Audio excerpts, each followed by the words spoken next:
Remanded for 20 days, judicial custody. That's all.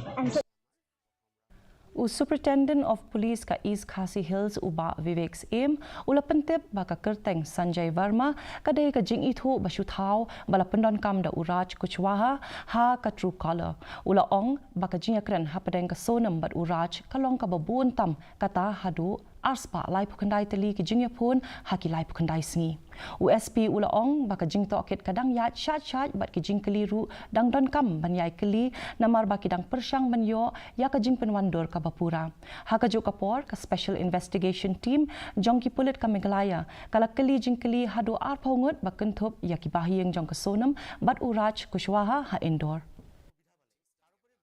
This name, I don't know how it emanated, but Sanjay Verma is just a fictitious name which is actually registered in Truecaller. The number pertains to Raj himself, Raj Kushwaha himself. So regarding those statistics, I am not be able to tell you. I don't know where you got these statistics. Those are actually evidentiary. That's evidentiary material.